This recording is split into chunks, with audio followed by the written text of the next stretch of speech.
King John, William Shakespeare, Act 1, Scene I. King John's Palace. Enter King John, Queen Eleanor, Pembroke, Essex, Salisbury, and others, with Chatelain King John. Now, say, Chatelain, what would France with us, Chatelain? Thus, after greeting, speaks the King of France, in my behaviour to the Majesty, the borrowed Majesty, of England here, Queen Eleanor. A strange beginning, borrowed Majesty, King John. Silence, good mother, hear the embassy, Chatelain, Philip of France, in right and true behalf, of thy deceased brother Geoffrey's son, Arthur Plantagenet, lays most lawful claim, to this fair island and the territories, to Ireland, Poictiers, Anjou, Touraine, Maine. Desiring thee to lay aside the sword, which sways usurpingly these several titles, and put these same into young Arthur's hand, thy nephew and right royal sovereign, King John. What follows if we disallow of this, Chatelain, the proud control of fierce and bloody war, to enforce these rights so forcibly withheld, King John? Here have we war for war and blood for blood, controlment for controlment. So answer France, Chatelain, then take my king's defiance from my mouth, the farthest limit of my embassy, King John, bear mine to him, and so depart in peace. Be thou as lightning in the eyes of France, for ere thou canst report I will be thee, the thunder of my cannon shall be heard. So hence, be thou the trumpet of our wrath, and sullen presage of your own decay. An honourable conduct let him have. Pembroke, look to T. Farewell, Chatelain. Exeunt Chatelain and Pembroke. Queen Eleanor, what now, my son? Have I not even said, how that ambitious Constance would not cease, till she had kindled France and all the world, upon the right and party of her son? This might have been prevented and made whole, with very easy arguments of love, which now the manage of two kingdoms must, with fearful bloody issue arbitrate. King John, our strong possession and our right for us, Queen Eleanor, your strong possession much more than your right, or else it must go wrong with you and me. So much my conscience whispers in your ear, which none but heaven and you and I shall hear. Enter a sheriff, Essex, my liege. Here is the strangest controversy, come from country to be judged by you. That ere I heard, shall I produce the men? King John, let them approach, our abbeys and our priories shall pay this expedition's charge. Enter Robert and the bastard. What men are you, bastard? Your faithful subject I, a gentleman, born in Northamptonshire and eldest son, as I suppose, to Robert Falconbridge, a soldier, by the honour-giving hand, of Coeur de Lion knighted in the field. King John, what art thou, Robert, the son and heir to that same Falconbridge? King John, is that the elder, and art thou the heir? You came not of one mother then, it seems, bastard. Most certain of one mother, mighty king.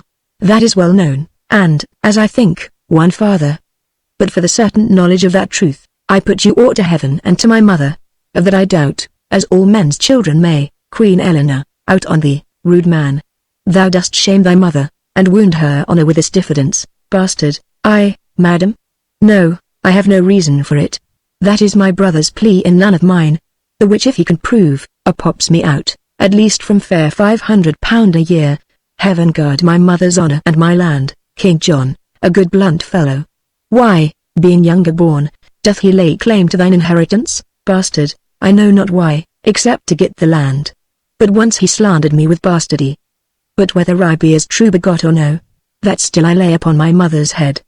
But that I am as well begot, my liege, fair fall the bones that took the pains for me! Compare our faces and bejudge yourself, if old Sir Robert did beget us both, and were our father and this son like him. O old Sir Robert, father, on my knee, I give heaven thanks I was not like to thee. King John, why, what a madcap hath heaven lent us here? Queen Eleanor, he hath the trick of Coeur de Lion's face, the accent of his tongue affecteth him.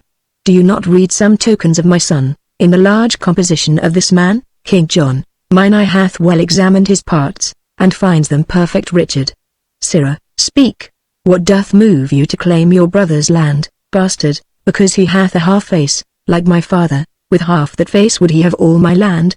A half-faced groat £500 a year. Robert, my gracious liege, when that my father lived, your brother did employ my father much, bastard. Well, sir, by this you cannot get my land.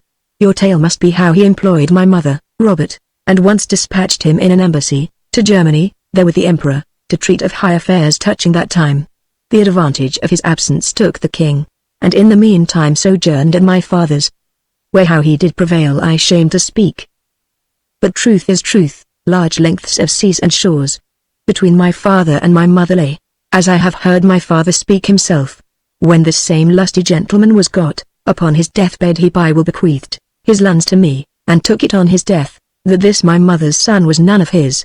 And if he were, he came into the world, full 14 weeks before the course of time. Then, good my liege, let me have what is mine, my father's land, as was my father's will. King John, sirrah, your brother is legitimate. Your father's wife did after wedlock bear him. And if she did play false, the fault was hers. Which fault lies on the hazards of all husbands, that marry wives. Tell me, how if my brother, who, as you say, took pains to get this son, had of your father claimed this son for his? In sooth, good friend, your father might have kept this calf bred from his cow from all the world. In sooth he might. Then, if he were my brother's, my brother might not claim him, nor your father, being none of his, refuse him. This concludes, my mother's son did get your father's heir. Your father's heir must of your father's land, Robert, shall then my father's will be of no force, to dispossess that child which is not his, bastard, of no more force to dispossess me, sir, than was his will to get me, as I think. Queen Eleanor, whether hast thou rather be a Falcon Bridge, and like thy brother, to enjoy thy land, or the reputed son of Coeur de Lion, lord of thy presence and no land beside, bastard? Madame, and if my brother had my shape, and I had his, Sir Robert's his, like him, and if my legs were two such riding rods, my arms such eel skins stuffed, my face so thin, that in mine ear I durst not stake a rose, lest men should say look, where 3 farthings goes, and, to his shape, were rare to all this land. Would I might never stir from off this place. I would give it every foot to have this face.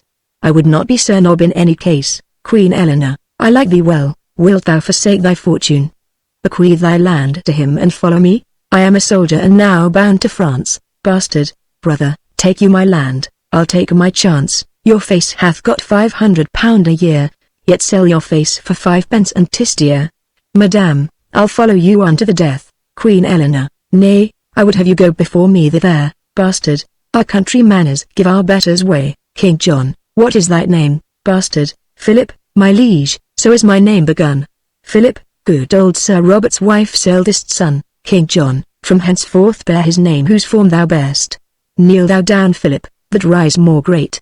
Arise Sir Richard and Plantagenet, bastard, brother by the mother's side, give me your hand. My father gave me honor, yours gave land, now blessed by the hour, by night or day. When I was got, Sir Robert was away. Queen Eleanor, the very spirit of Plantagenet, I am thy grandam, Richard, call me so, bastard. Madame, by chance but not by truth, what though, something about, a little from the right, in at the window, or else o'er the hatch. Who dares not stir by day must walk by night, and have his have, however men do catch, near or far off, well one is still well shot. And I am I, how I was begot. King John, go, Falcon Bridge, now hast thy desire. A landless knight makes thee a landed squire. Come, Madame, and come, Richard, we must speed, for France, for it is more than need. Bastard, brother, adieu, good fortune come to thee, for thou wast got either way of honesty, exeunt all but bastard, a foot of honor better than I was, but many a many foot of land the worse. Well, now can I make any journey, lady? Good den, Sir Richard God a mercy, fellow and if his name be George, I'll call him Peter, for new maid honor doth forget men's names. 'Tis too respective and too sociable, for your conversion. Now your traveller, he and his toothpick at my worship's mess. And when my nightly stomach is sufficed, why then I suck my teeth and catechize, my picked man of countries, my dear sir. Thus, leaning on mine elbow, I begin. I shall beseech you that is question now. And then comes answer like an absey book. Oh sir, says answer, at your best command. At your employment, at your service, sir. No, sir, says question. I, sweet sir, at yours. And so, ere answer knows what question would. Saving in dialogue of compliment. And talking of the Alps and Apennines. The Pyrenean and the River Po. It draws toward supper in conclusion so. But this is worshipful society, and fits the mounting spirit like myself. For he is but a bastard to the time, that doth not smack of observation. And so am I, whether I smack or no. And not alone in habit and device. Exterior form, outward accoutrement. but from the inward motion to deliver, sweet, sweet, sweet poison for the age's tooth. Which, though I will not practice to deceive, yet, to avoid deceit, I mean to learn. For it shall strew the footsteps of my rising. But who comes in such haste in riding robes? What woman post is this? Hath she no husband, that will take pains to blow a horn before her? Enter Lady Falconbridge and Gurney. O me! It is my mother. How now, good lady, what brings you here to court so hastily? Lady Falconbridge, where is that slave, thy brother? Where is he that holds in chase mine honor up and down? Bastard, my brother Robert. Old Sir Robert's son, Colbrand the giant, that same mighty man? Is it Sir Robert's son that you seek so, Lady Falconbridge? Sir Robert's son? Ay, thou unreverend boy. Sir Robert's son, why scornst thou at Sir Robert? He is Sir Robert's son, and so art thou, bastard. James Gurney, wilt thou give us leave a while? Gurney, good leave, good Philip. Bastard, Philip. Sparrow, James. There's toys abroad, anon I'll tell thee more. Exit Gurney. Madame, I was not told Sir Robert's son. Sir Robert might have eat his part in me, upon Good Friday and ere broke his fast. Sir Robert could do well, marry, to confess. Could he get me? Sir Robert could not do it. We know his handiwork, therefore, good mother. To whom am I beholding for these limbs? Sir Robert never holp to make this leg. Lady Falconbridge, hast thou conspired with thy brother too, that for thine own gain shouldst defend mine honour? What means this scorn, thou most untoward knave? Bastard, knight, good mother, basilisco-like, what? I'm dubbed. I have it on my shoulder, but, mother, I am not Sir Robert's son. I have disclaimed Sir Robert and my land. Legitimation, name and all is gone. Then, good my mother, let me know my father. Some proper man, I hope. Who was it? Mother, Lady Falconbridge, hast thou denied thyself a Falconbridge, bastard, as faithfully as I deny the devil? Lady Falconbridge, King Richard Coeur de Lion was thy father. By long and vehement suit I was seduced, to make room for him in my husband's bed. Heaven lay not my transgression to my charge. Thou art the issue of my dear offence, which was so strongly urged past my defence. Bastard, now, by this light, were I to get again. Madame, I would not wish a better father. Some sins do bear their privilege on earth, and so doth yours. Your fault was not your folly. Needs must you lay your heart at his dispose. Subjected tribute to commanding love, against whose fury and unmatched force, the aweless lion could not wage the fight, nor keep his princely heart from Richard's hand. He that perforce robs lions of their hearts, may easily win a woman's. Ay, my mother, with all my heart I thank thee for my father, who lives and dares but say thou didst not well. When I was got, I'll send his soul to hell. Come, lady, I will show thee to my kin, and they shall say, when Richard me begot, if thou hadst said him nay, it had been sin. Who says it was? He lies. I say 'twas not. Exeunt, Act 2, Scene I. France. Before Anchises, enter Austria and forces, drums, etc. on one side, on the other King Philip and his power, Louis, Arthur, Constance and attendants. Louis, before Anchises well met, brave Austria, Arthur, the great forerunner of thy blood. Richard, that robbed the lion of his heart, and fought the holy wars in Palestine. By this brave duke came early to his grave, and for amends to his posterity, at our importance hither is he come, to spread his colours, boy, in thy behalf, and to rebuke the usurpation of thy unnatural uncle, English John. Embrace him, love him, give him welcome hither, Arthur. God shall forgive you Coeur de Lion's death, the rather that you give his offspring life. Shadowing their right under your wings of war, I give you welcome with a powerless hand, but with a heart full of unstained love. Welcome before the gates of Anchises, Duke, Louis, a noble boy, who would not do thee right. Austria, upon thy cheek lay I this zealous kiss, as seal to this indenture of my love, that to my home I will no more return, till Anchises and the right thou hast in France, together with that pale, that white-faced shore, whose foot spurns back the ocean's roaring tides, and coops from other lands her islanders, even till that England, hedged in with the main, that water-walled bulwark, still secure, and confident from foreign purposes, even till that utmost corner of the west, salute thee for her king. Till then, fair boy, will I not think of home, but follow arms. Constance, oh, take his mother's thanks, a widow's thanks, till your strong hand shall help to give him strength, to make a more acquital to your love. Austria, the peace of heaven is theirs that lift their swords, in such a just and charitable war, King Philip. Well then, to work, our cannon shall be bent against the brows of this resisting town. Call for our chiefest men of discipline, to cull the plots of best advantages. We'll lay before this town our royal bones, wade to the marketplace in Frenchmen's blood.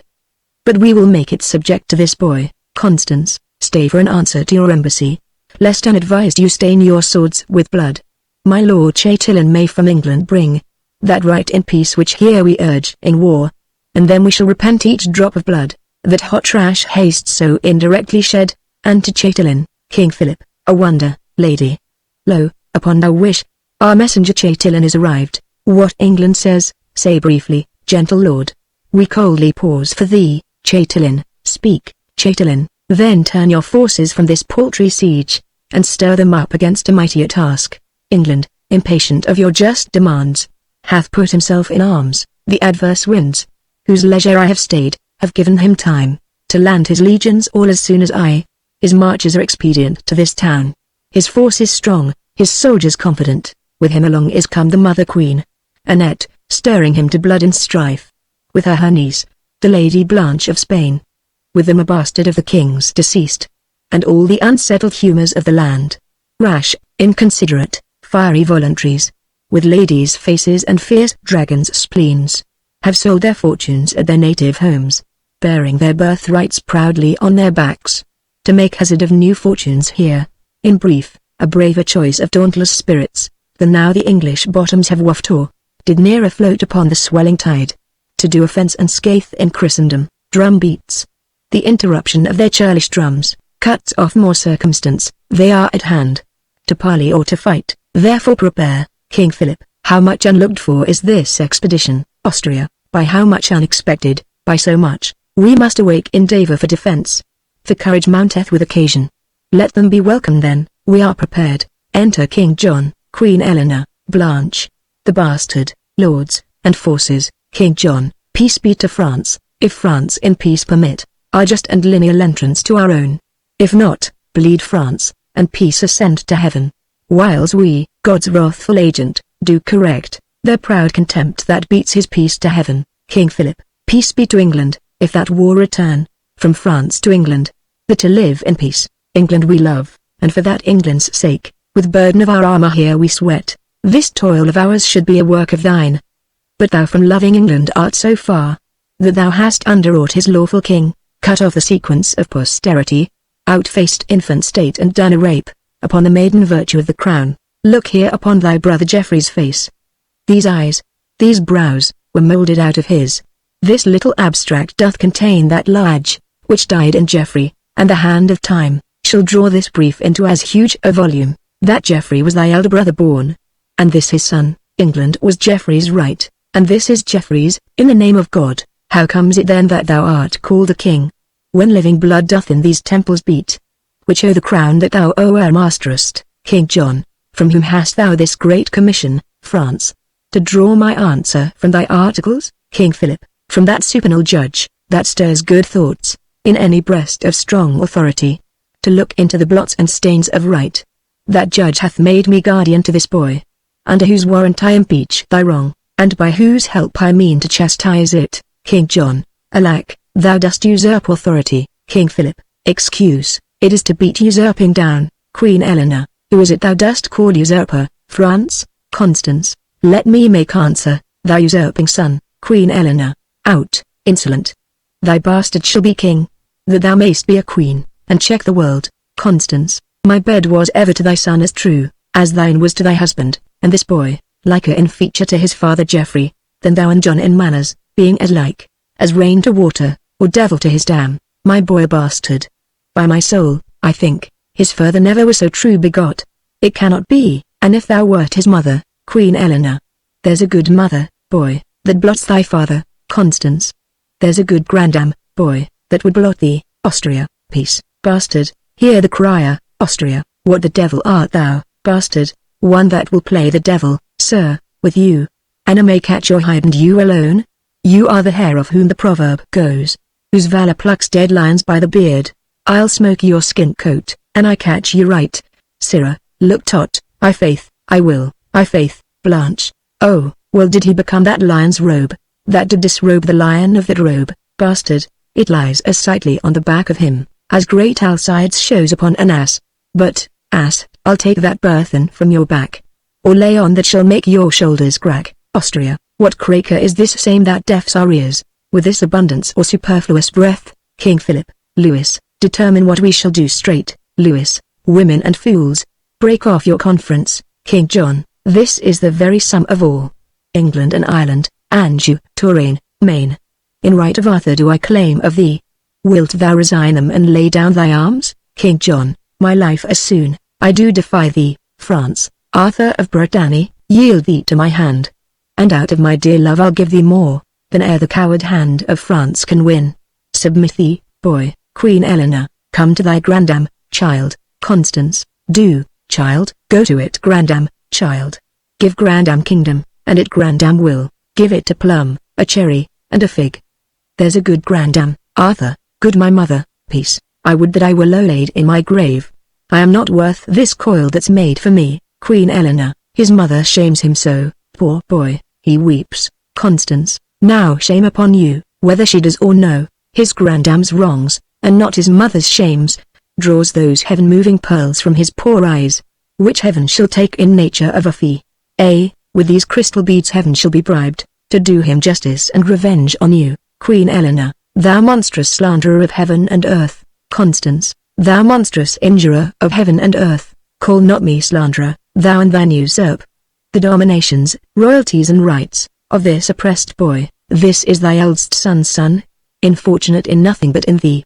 Thy sins are visited in this poor child.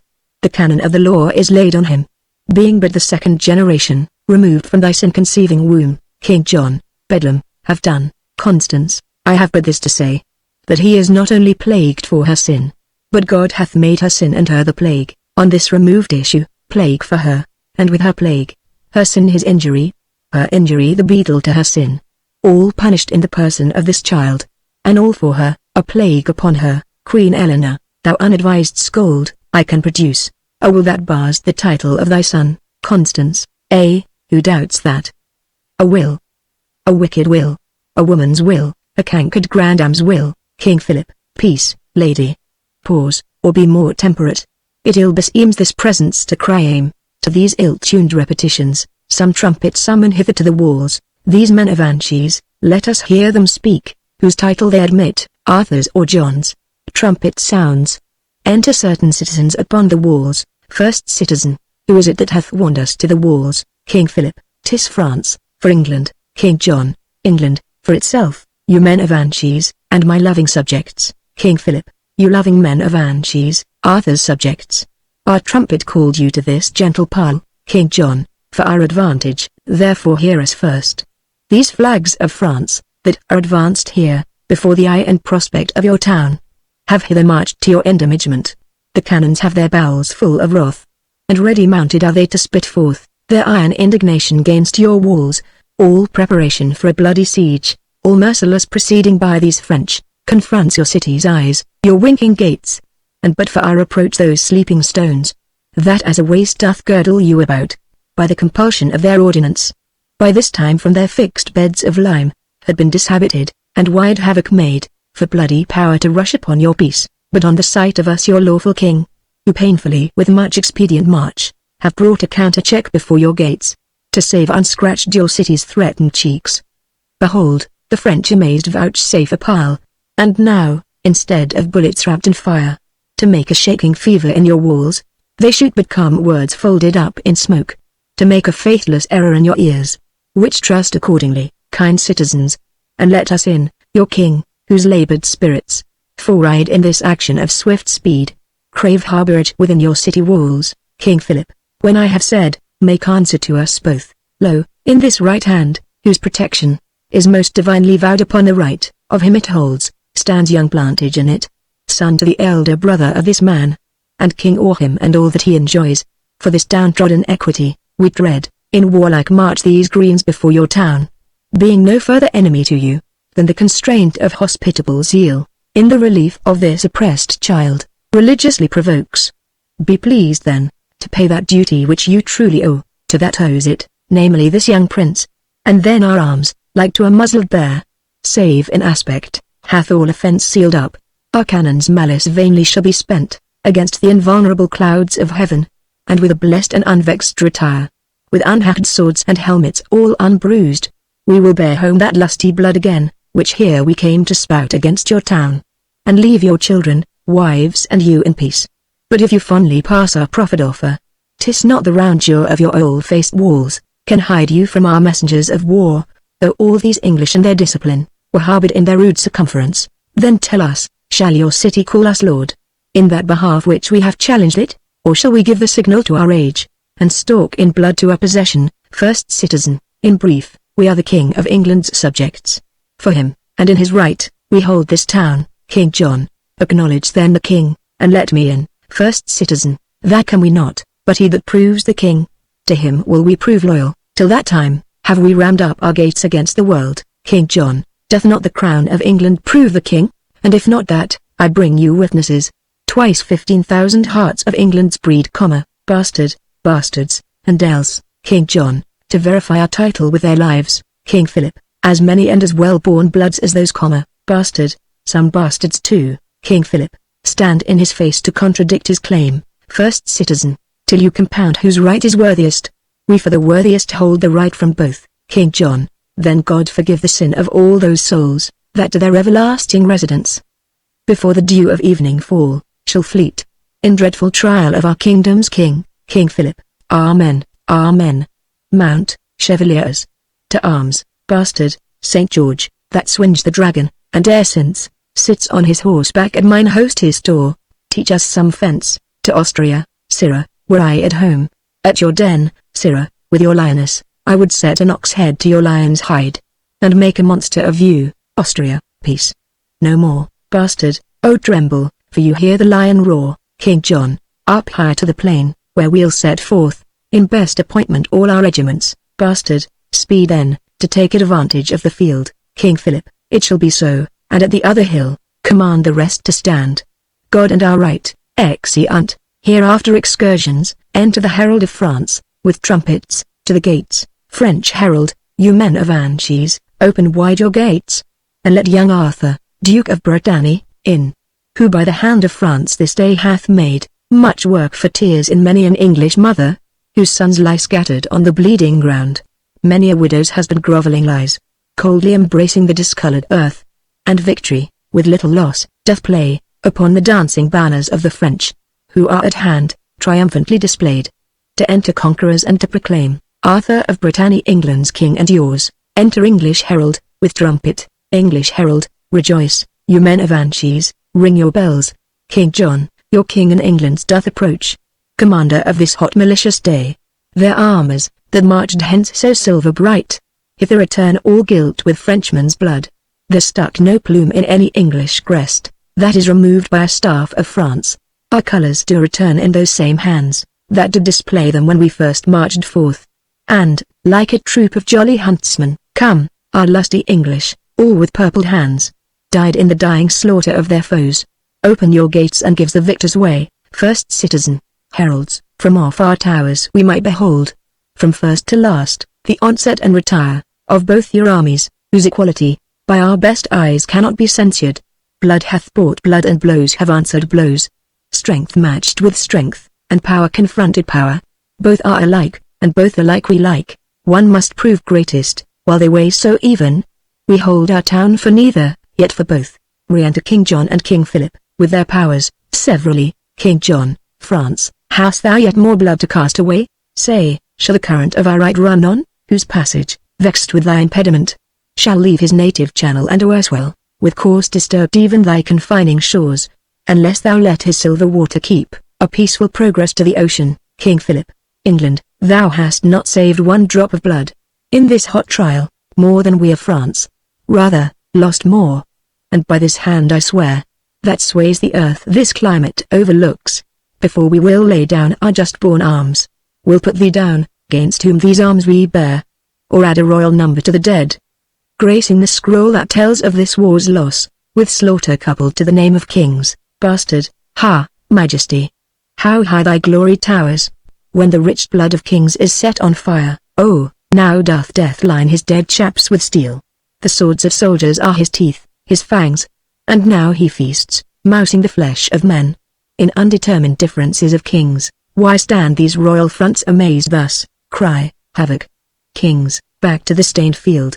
You equal potents, fiery kindled spirits, then let confusion of one part confirm the other's peace. Till then, blows, blood and death. King John, whose party do the townsmen yet admit? King Philip, speak, citizens, for England, who's your king? First citizen, the King of England. When we know the king, King Philip, know him in us, that here hold up his right, King John, in us, that are our own great deputy, and bear possession of our person here, lord of our presence, and cheese, and of you, first citizen, a greater power than we denies all this. And till it be undoubted, we do lock our former scruple in our strong barred gates. King of our fears, until our fears, resolved, be by some certain king purged and deposed. Bastard, by heaven, these scroils of Vanges flout you, kings, and stand securely on their battlements, as in a theatre, whence they gape and point at your industrious scenes and acts of death. Your royal presences be ruled by me. Do like the mutins of Jerusalem. Be friends a while and both conjointly bend your sharpest deeds of malice on this town. By east and west let France and England mount their battering cannon charged to the mouths, till their soul-fearing clamours have brawled down the flinty ribs of this contemptuous city. Ill play incessantly upon these jades, even till unfenced desolation, leave them as naked as the vulgar air. That done, dissever your united strengths, and part your mingled colours once again. Turn face to face and bloody point to point. Then, in a moment, Fortune shall cull forth, out of one side her happy minion, to whom in favour she shall give the day, and kiss him with a glorious victory. How like you this wild counsel, mighty states? Smacks it not something of the policy, King John? Now, by the sky that hangs above our heads, I like it well. France, shall we knit our powers, and lay this Anges even to the ground? Then after fight who shall be king of it? Bastard, and if thou hast the mettle of a king, being wronged as we are by this peevish town, turn thou the mouth of thy artillery, as we will ours, against these saucy walls. And when that we have dashed them to the ground, why then defy each other and bell-mell, make work upon ourselves, for heaven or hell? King Philip, let it be so. Say, where will you assault, King John? We from the west will send destruction into this city's bosom. Austria, I from the north, King Philip, our thunder from the south, shall rain their drift of bullets on this town. Bastard, O prudent discipline. From north to south, Austria and France shoot in each other's mouth. I'll stir them to it. Come. Away, away, first citizen, hear us, great kings, vouchsafe a while to stay, and I shall show you peace and fair-faced league. Win you the city without stroke or wound. Rescue those breathing lives to die in beds, that here come sacrifices for the field. Persevere not, but hear me, mighty kings. King John, speak on with favour, we are bent to hear. First citizen, the daughter there of Spain, the Lady Blanche, is niece to England. Look upon the years of Louis the Dauphin and that lovely maid. If lusty love should go in quest of beauty, where should he find it fairer than in Blanche? If zealous love should go in search of virtue, where should he find it purer than in Blanche? If love ambitious sought a match of birth, whose veins bound richer blood than Lady Blanche, such as she is, in beauty, virtue, birth, is the young Dauphin every way complete. If not complete of, say he is not she. And she again wants nothing, to name want. If want it be not that she is not he is the half part of a blessed man, left to be finished by such as she, and she a fair divided excellence, whose fullness of perfection lies in him. Oh, two such silver currents, when they join, do glorify the banks that bound them in, and two such shores to two such streams made one, two such controlling bounds shall you be, kings. To these two princes, if you marry them, this union shall do more than battery can, to our fast-closed gates, for at this match, with swifter spleen than powder can enforce, the mouth of passage shall we fling wide ope, and give you entrance. But without this match, the sea enraged is not half so deaf, lions more confident, mountains and rocks, more free from motion, no, not death himself, in moral fury half so peremptory, as we to keep this city. Bastard, here's a stay, that shakes the rotten carcass of old death, out of his rags. Here's a large mouth, indeed, that spits forth death and mountains, rocks and seas, talks as familiarly of roaring lions, as maids of 13 do of puppy dogs. What cannoneer begot this lusty blood? He speaks plain cannon fire, and smoke and bounce. He gives the bastinado with his tongue. Our ears are cudgelled, not a word of his, but Buff is better than a fist of France. Zoons! I was never so bethumped with words, since I first called my brother's father Dad. Queen Eleanor, son, list to this conjunction, make this match. Give with our niece a dowry large enough. For by this knot thou shalt so surely tie, thy now unshed assurance to the crown, that yon green boy shall have no son to ripe, the bloom that promiseth a mighty fruit. I see a yielding in the looks of France. Mark how they whisper, urge them while their souls are capable of this ambition. Lest zeal, now melted by the windy breath of soft petitions, pity and remorse, cool and congeal again to what it was. First citizen, why answer not the double majesties this friendly treaty of our threatened town? King Philip, speak England first, that hath been forward first, to speak unto this city. What say you, King John, if that the Dauphin there, thy princely son, can in this book of beauty read I love? Her dowry shall weigh equal with a queen.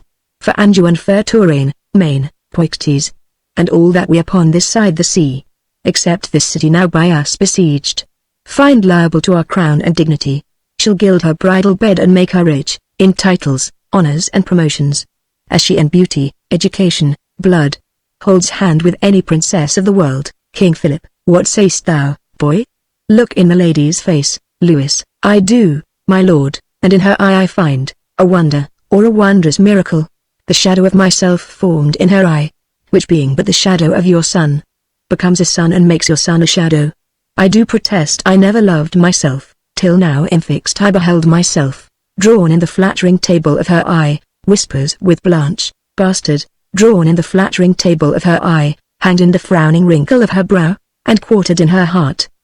He doth espy, himself loves traitor, this is pity now, that hanged and drawn and quartered, there should be, in such a love so vile a lout as he. Blanche, my uncle's will in this respect is mine. If he see aught in you that makes him like, that anything he sees, which moves his liking, I can with ease translate it to my will, or if you will, to speak more properly, I will enforce it easily to my love. Further I will not flatter you, my lord, that all I see in you is worthy love, than this, that nothing do I see in you, though churlish thoughts themselves should be your judge, that I can find should merit any hate. King John, what say these young ones? What say you my niece, Blanche, that she is bound in honor still to do, what you in wisdom still vouchsafe to say? King John, speak then, Prince Dauphin, can you love this lady? Louis, nay, ask me if I can refrain from love, for I do love her most unfeignedly. King John, then do I give Volquessen, Touraine, Maine, Poictiers and Anjou, these 5 provinces, with her to thee, and this addition more, full 30,000 marks of English coin. Philip of France, if thou be pleased with all, command thy son and daughter to join hands. King Philip, it likes us well, young princes, close your hands, Austria, and your lips too, for I am well assured, that I did so when I was first assured. King Philip, now, citizens of Anchises, ope your gates, let in that amity which you have made. For at St. Mary's Chapel presently, the rites of marriage shall be solemnized. Is not the Lady Constance in this troop? I know she is not, for this match made up. Her presence would have interrupted much. Where is she and her son? Tell me, who knows, Louis? She is sad and passionate at your highness' tent, King Philip, and, by my faith, this league that we have made, will give her sadness very little cure. Brother of England, how may we content this widow lady?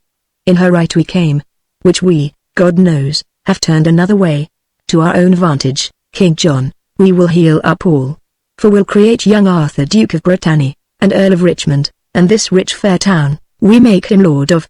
Call the Lady Constance, some speedy messenger bid her repair, to our solemnity. I trust we shall, if not fill up the measure of her will, yet in some measure satisfy her so, that we shall stop her exclamation, go we, as well as haste will suffer us, to this unlooked for, unprepared pomp, exeunt all but the bastard, mad world, mad kings, mad composition. John, to stop Arthur's title in a hole, hath willingly departed with a part, and France, whose armor conscience buckled on, whom zeal and charity brought to the field, as God's own soldier, rounded in the ear, with that same purpose changer, that sly devil, that broker, that still breaks the pate of faith, that daily break vow, he that wins of all, of kings, of beggars, old men, young men, maids, who, having no external thing to lose, but the word maid, cheats the poor maid of that smooth-faced gentleman, tickling commodity. Commodity, the bias of the world, who of itself is prized well, made to run even upon even ground, till this advantage, this vile drawing bias, this sway of motion, this commodity, makes it take head from all indifferency, from all direction, purpose, course, intent.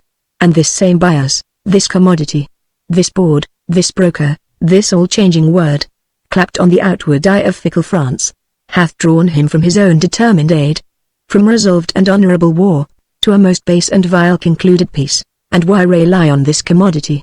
But for because he hath not wooed me yet. Not that I have the power to clutch my hand, when his fair angels would salute my palm. But for my hand, as unattempted yet, like a poor beggar, raileth on the rich. Well, whiles I am a beggar, I will rail, and say there is no sin but to be rich. And being rich, my virtue then shall be, to say there is no vice but beggary, since kings break faith upon commodity. Gain, be my lord, for I will worship thee. Exit, Act 3, Scene I. The French King's Pavilion. Enter Constance, Arthur, and Salisbury. Constance, gone to be married. Gone to swear a peace, false blood to false blood joined. Gone to be friends, shall Louis have Blanche, and Blanche those provinces? It is not so, thou hast misspoke, misheard. Be well advised, tell o'er thy tale again. It cannot be, thou dost but say 'tis so. I trust I may not trust thee, for thy word is but the vain breath of a common man. Believe me, I do not believe thee, man. I have a king's oath to the contrary. Thou shalt be punished for thus frighting me. For I am sick and capable of fears, oppressed with wrongs and therefore full of fears, a widow's, husbandless, subject to fears, a woman, naturally born to fears.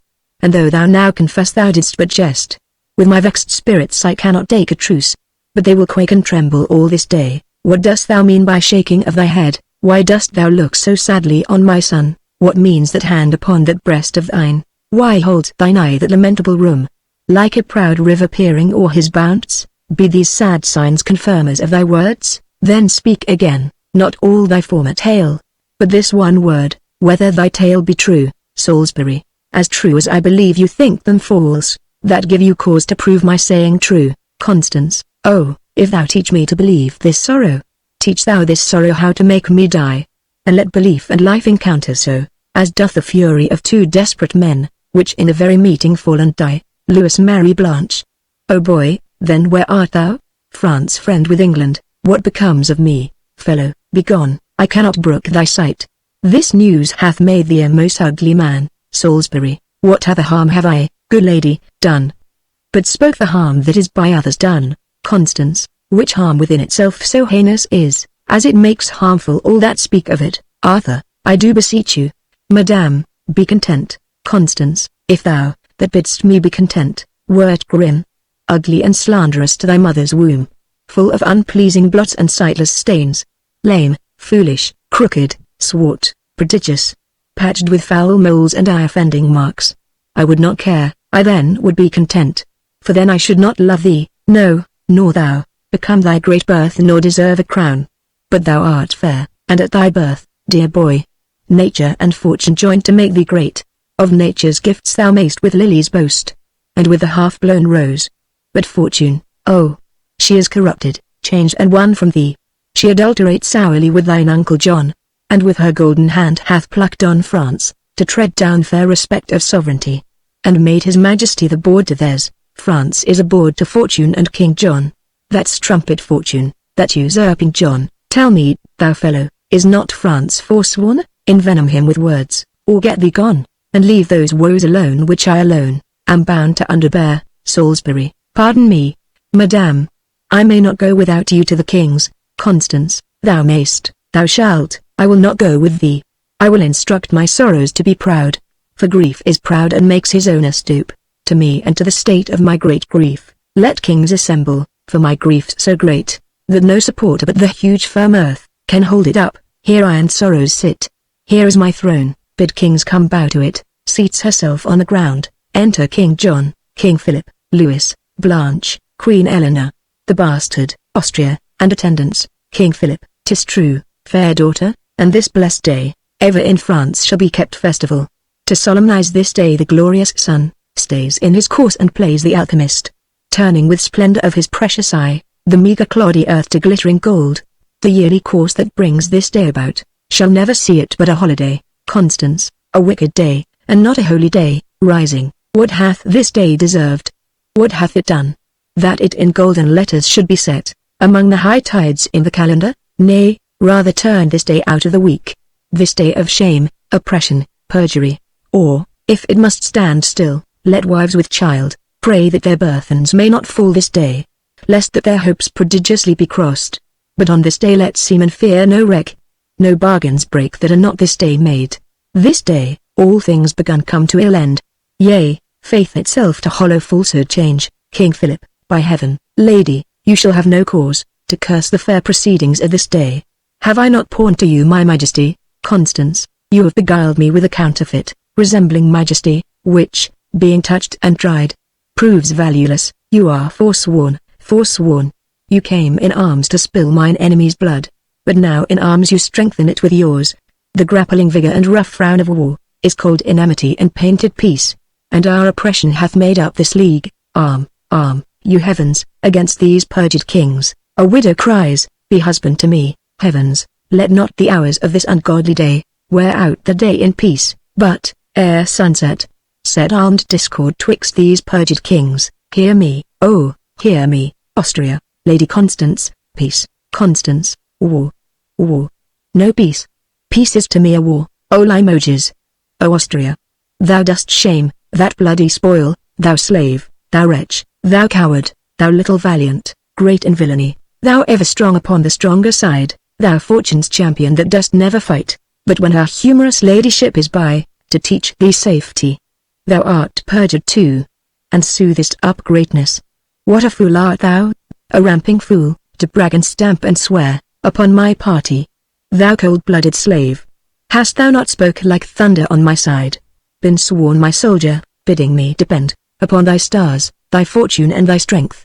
And dost thou now fall over to my fours? Thou wear a lion's hide, doff it for shame, and hang a calf's skin on those recreant limbs, Austria. Oh, that a man should speak those words to me, bastard, and hang a calf's skin on those recreant limbs, Austria. Thou darest not say so, villain, for thy life, bastard, and hang a calf's skin on those recreant limbs. King John, we like not this. Thou dost forget thyself. Enter Cardinal Pandulph. King Philip, here comes the holy legate of the Pope. Cardinal Pandulph, hail, you anointed deputies of heaven. To thee, King John, my holy errand is, I Pandulph, of fair Milan Cardinal, and from Pope Innocent the legate here, do in his name religiously demand, why thou against the Church, our Holy Mother, so wilfully dost spurn, and force perforce, keep Stephen Langton, chosen Archbishop of Canterbury, from that holy see? This, in our foresaid Holy Father's name.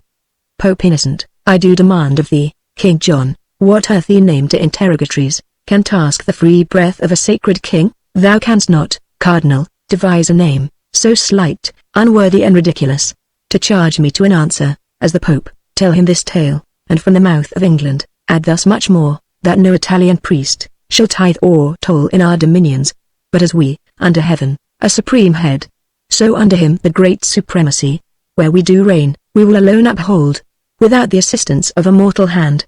So tell the Pope, all reverence set apart, to him and his usurped authority. King Philip, brother of England, you blaspheme in this, King John, though you and all the kings of Christendom are led so grossly by this meddling priest, dreading the curse that money may buy out, and by the merit of vile gold, dross, dust, purchase corrupted pardon of a man, who in that sale sells pardon from himself, though you and all the rest so grossly led, this juggling witchcraft with revenue cherish, yet I alone do me oppose, against the Pope and count his friends my foes. Cardinal Pandulph, then, by the lawful power that I have, thou shalt stand cursed and excommunicate, and blessed shall he be that doth revolt from his allegiance to an heretic, and meritorious shall that hand be called, canonized and worshipped as a saint, that takes away by any secret course thy hateful life. Constance, oh, lawful let it be, that I have room with Rome to curse a while. Good Father Cardinal, cry thou amen,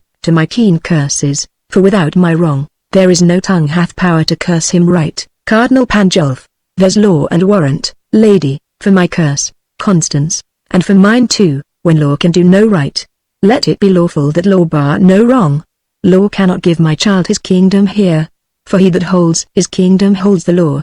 Therefore, since law itself is perfect wrong, how can the law forbid my tongue to curse? Cardinal Pandulph, Philip of France, on peril of a curse.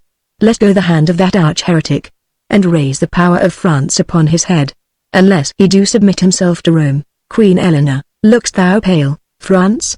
Do not let go thy hand, Constance, look to that, devil, lest that France repent, and by disjoining hands, hell lose a soul. Austria, King Philip, listen to the cardinal, bastard, and hang a calf's skin on his recreant limbs. Austria, well, ruffian, I must pocket up these wrongs, because, bastard, your breeches best may carry them. King John, Philip, what sayst thou to the cardinal? Constance, what should he say, but as the cardinal? Louis, bethink you, father, for the difference, is purchase of a heavy curse from Rome, or the light loss of England for a friend. Forego the easier, Blanche, that's the curse of Rome. Constance, O Louis, stand fast. The devil tempts thee here, in likeness of a new untrimmed bride. Blanche, the Lady Constance speaks not from her faith, but from her need. Constance, oh, if thou grant my need, which only lives but by the death of faith, that need must needs infer this principle, that faith would live again by death of need. Oh then, tread down my need, and faith mounts up. Keep my need up, and faith is trodden down. King John, the king is moved, and answers not to this. Constance, oh, be removed from him, and answer well. Austria, do so. King Philip, hang no more in doubt, bastard, hang nothing but a calf's skin, most sweet lout. King Philip, I am perplexed, and know not what to say. Cardinal Pandulph, what canst thou say but will perplex thee more, if thou stand excommunicate and cursed? King Philip, good reverend father, make my person yours, and tell me how you would bestow yourself, this royal hand and mine are newly knit, and the conjunction of our inward souls, married in league, coupled and linked together, with all religious strength of sacred vows. The latest breath that gave the sound of words, was deep sworn faith, peace, amity, true love, between our kingdoms and our royal selves, and even before this truce, but knew before, no longer than we well could wash our hands, to clap this royal bargain up of peace. Heaven knows, they were besmeared and overstained, with slaughter's pencil, where revenge did paint the fearful difference of incensed kings. And shall these hands, so lately purged of blood, so newly joined in love, so strong in both, unyoke this seizure and this kind regret? Play fast and loose with faith? So jest with heaven, make such unconstant children of ourselves, as now again to snatch our palm from palm, unswear faith sworn, and on the marriage bed, of smiling peace to march a bloody host, and make a riot on the gentle brow, of true sincerity? Oh, holy sir, my reverend father, let it not be so. Out of your grace, devise, ordain, impose, some gentle order, and then we shall be blessed, to do your pleasure and continue friends. Cardinal Pandulph, all form is formless, order orderless, save what is opposite to England's love. Therefore to arms. Be champion of our church, or let the church, our mother, breathe her curse, a mother's curse, on her revolting son. France, thou mayst hold a serpent by the tongue, a chafed lion by the mortal paw, a fasting tiger safer by the tooth. Then keep in peace that hand which thou dost hold. King Philip, I may disjoin my hand, but not my faith. Cardinal Pandulph, so makest thou faith an enemy to faith, and like a civil war setst oath to oath, thy tongue against thy tongue. Oh, let thy vow, first made to heaven, first be to heaven performed. That is, to be the champion of our church. What since thou sworest is sworn against thyself, and may not be performed by thyself. For that which thou hast sworn to do amiss, is not amiss when it is truly done. And being not done, where doing tends to ill, the truth is then most done not doing it. The better act of purposes mistook, is to mistake again, though indirect, yet indirection thereby grows direct, and falsehood cures, as fire cools fire, within the scorched veins of one new burned. It is religion that doth make vows kept, but thou hast sworn against religion, by what thou swearest against the thing thou swearest it, and makest an oath the surety for thy truth. Against an oath, the truth thou art unsure. To swear, swears only not to be forsworn, else what a mockery should it be to swear. But thou dost swear only to be forsworn, and most forsworn, to keep what thou dost swear. Therefore thy later vows against thy first, is in thyself rebellion to thyself. And better conquest never canst thou make, than arm thy constant and thy nobler parts, against these giddy loose suggestions, upon which better part our prayers come in, if thou vouchsafe them. But if not, then know, the peril of our curses light on thee, so heavy as thou shalt not shake them off.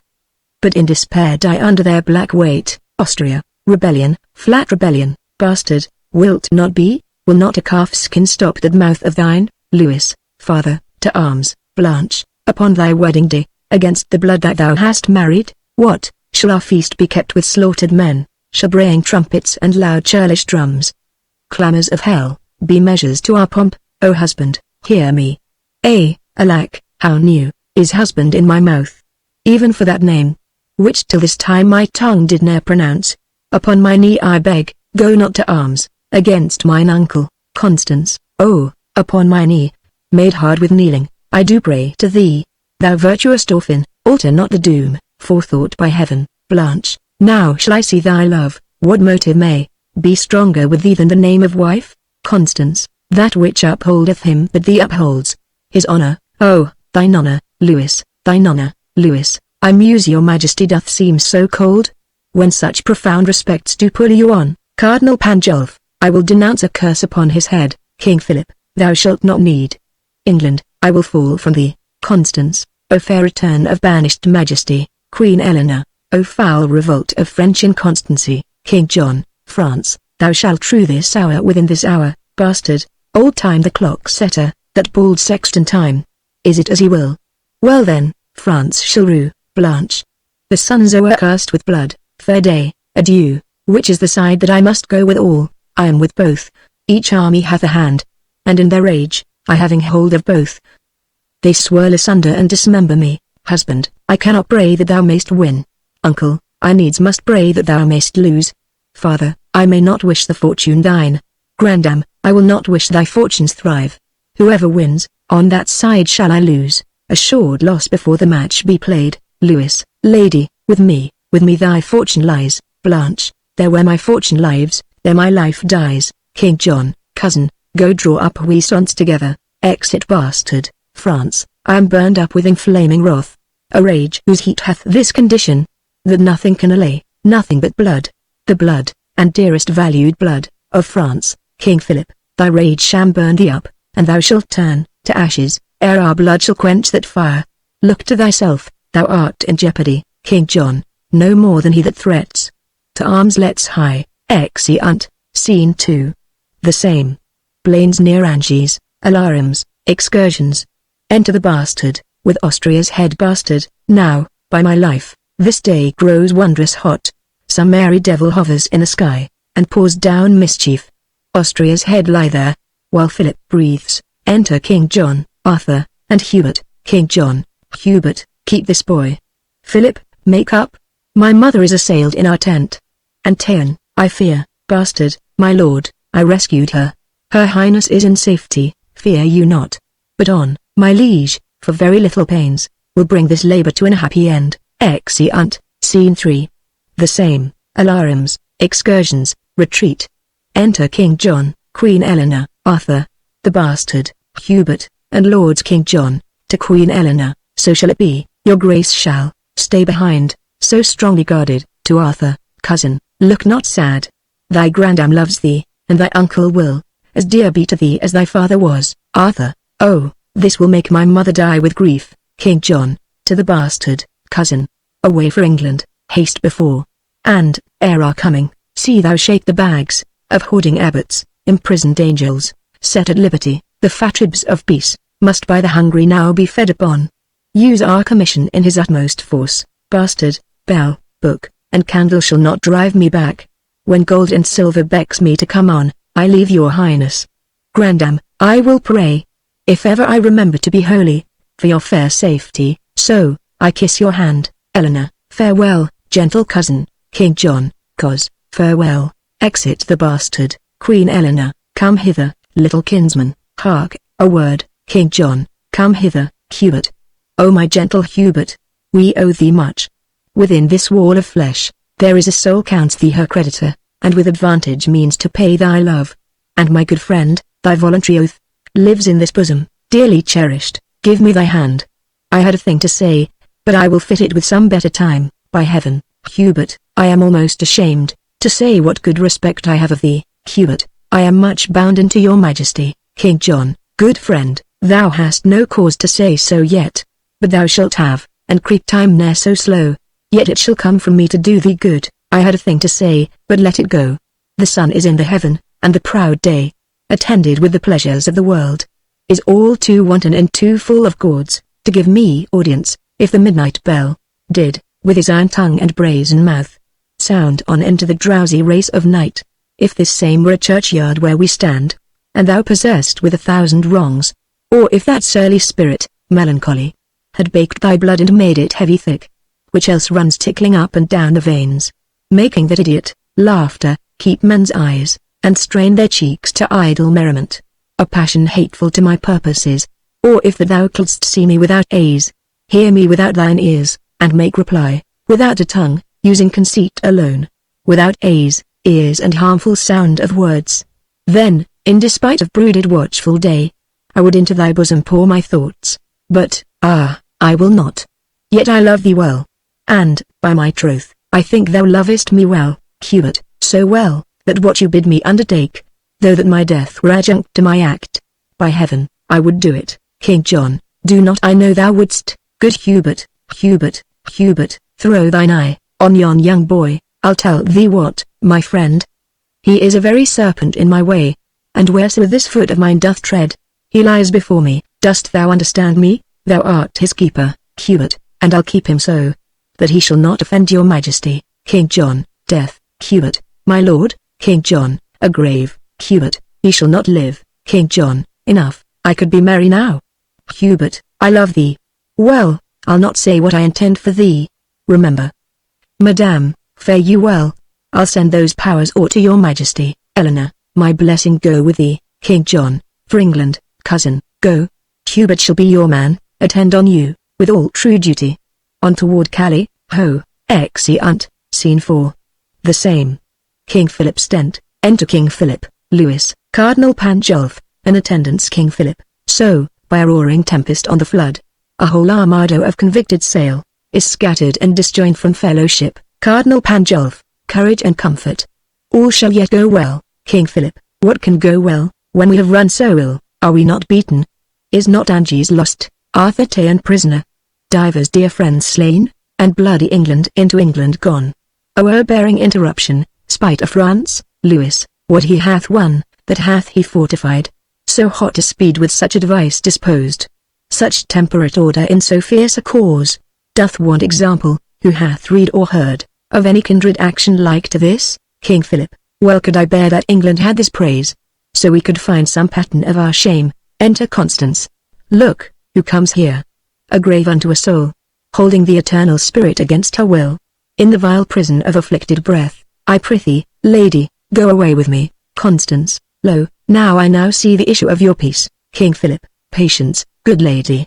Comfort, gentle Constance. Constance, no, I defy all counsel, or redress, but that which ends all counsel, true redress. Death, death, O amiable lovely death, thou odoriferous stench, sound rottenness, arise forth from the couch of lasting night. Thou hate and terror to prosperity, and I will kiss thy detestable bones, and put my eyeballs in thy vaulty brows, and wring these fingers with thy household worms, and stop this gap of breath with fulsome dust, and be a carrion monster like thyself. Come, grin on me, and I will think thou smilest, and buss thee as thy wife. Misery's love, oh, come to me. King Philip, O fair affliction, peace. Constance, no, no, I will not. Having breath to cry, oh, that my tongue were in the thunder's mouth, then with a passion would I shake the world, and rouse from sleep that fell anatomy, which cannot hear a lady's feeble voice, which scorns a modern invocation. Cardinal Pandulph, lady, you utter madness, and not sorrow. Constance, thou art not wholly to belie me so. I am not mad, this right hair is mine. My name is Constance, I was Geoffrey's wife. Young Arthur is my son, and he is lost. I am not mad, I would to heaven I were, for then, 'tis like I should forget myself. Oh, if I could, what grief should I forget, breach some philosophy to make me mad? And thou shalt be canonized, Cardinal, for being not mad but sensible of grief. My reasonable part produces reason, how I may be delivered of these woes, and teaches me to kill or hang myself. If I were mad, I should forget my son, or madly think a babe of clouds were he. I am not mad, too well I feel the different plague of each calamity. King Philip, bind up those tresses. Oh, what love I note, in the fair multitude of those her hairs, where but by chance a silver drop hath fallen. Even to that drop 10,000 wiry friends, do glue themselves in sociable grief, like true, inseparable, faithful loves, sticking together in calamity. Constance, to England, if you will. King Philip, bind up your hairs. Constance, yes, that I will. And wherefore will I do it? I tore them from their bonds and cried aloud, oh that these hands could so redeem my son, as they have given these hairs their liberty. But now I envy their liberty, and will again commit them to their bonds, because my poor child is a prisoner. And, Father Cardinal, I have heard you say, that we shall see and know our friends in heaven. If that be true, I shall see my boy again. For since the birth of Cain, the first male child, to him that did but yesterday suspire, there was not such a gracious creature born. But now will canker sorrow eat my bud, and chase the native beauty from his cheek, and he will look as hollow as a ghost, as dim and meagre as an ague's fit. And so he'll die, and, rising so again, when I shall meet him in the court of heaven, I shall not know him. Therefore never, never, must I behold my pretty Arthur more. Cardinal Pandulph, you hold too heinous a respect of grief. Constance, he talks to me that never had a son. King Philip, you're as fond of grief as of your child. Constance, grief fills the room up of my absent child, lies in his bed, walks up and down with me, puts on his pretty looks, repeats his words, remembers me of all his gracious parts, stuffs out his vacant garments with his form. Then, have I reason to be fond of grief? Fare you well. Had you such a loss as I could give better comfort than you do. I will not keep this form upon my head, when there is such disorder in my wit. O Lord, my boy, my Arthur, my fair son, my life, my joy, my food, my all the world, my widow comfort, and my sorrow's cure. Exit. King Philip, I fear some outrage, and I'll follow her. Exit. Lewis, there's nothing in this world can make me joy. Life is as tedious as a twice-told tale, vexing the dull ear of a drowsy man. And bitter shame hath spoiled the sweet world's taste, that it yields naught but shame and bitterness. Cardinal Pandulph, before the curing of a strong disease, even in the instant of repair and health, the fit is strongest. Evils that take leave, on their departure most of all show evil. What have you lost by losing of this day, Lewis? All days of glory, joy and happiness. Cardinal Pandulph, if you had won it, certainly you had. No, no, when fortune means to men most good, she looks upon them with a threatening eye. 'Tis strange to think how much King John hath lost, in this which he accounts so clearly won. And not you grieve that Arthur is his prisoner, Lewis, as heartily as he is glad he hath him. Cardinal Pandulph, your mind is all as youthful as your blood. Now hear me speak with a prophetic spirit. For even the breath of what I mean to speak, shall blow each dust, each straw, each little rub, out of the path which shall directly lead thy foot to England's throne. And therefore mark, John hath seized Arthur, and it cannot be, that, whiles warm life plays in that infant's veins, the misplaced John should entertain an hour, 1 minute, nay, 1 quiet breath of rest. A scepter snatched with an unruly hand, must be as boisterously maintained as gained. And he that stands upon a slippery place, makes nice of no vile hold to stay him up. That John may stand, then Arthur needs must fall. So be it, for it cannot be but so, Lewis. But what shall I gain by young Arthur's fall? Cardinal Pandulph, you, in the right of Lady Blanche your wife, may then make all the claim that Arthur did, Lewis, and lose it, life and all, as Arthur did. Cardinal Pandulph, how green you are and fresh in this old world. John lays you plots, the times conspire with you. For he that steeps his safety in true blood, shall find but bloody safety and untrue. This act so evilly born shall cool the hearts of all his people and freeze up their zeal, that none so small advantage shall step forth to check his reign, but they will cherish it.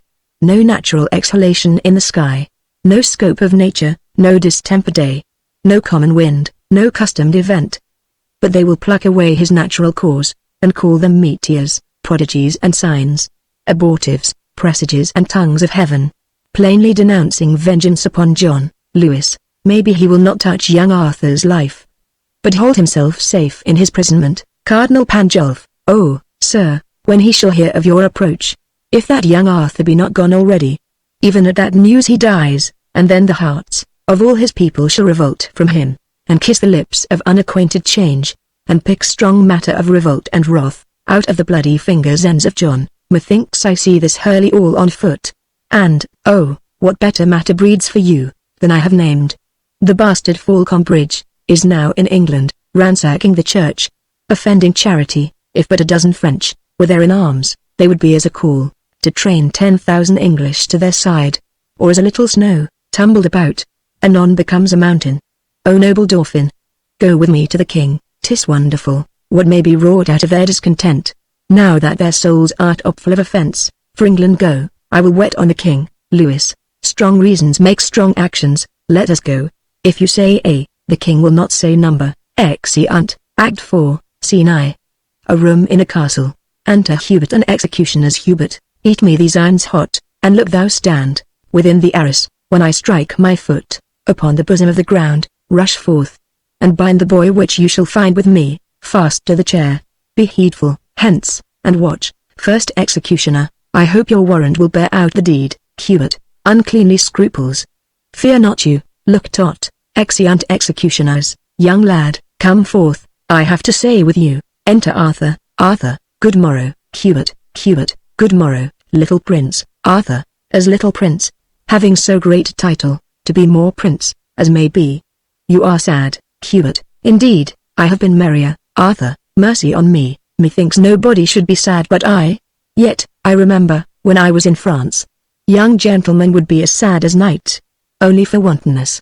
By my Christendom, so I were out of prison and kept sheep, I should be as merry as the day is long.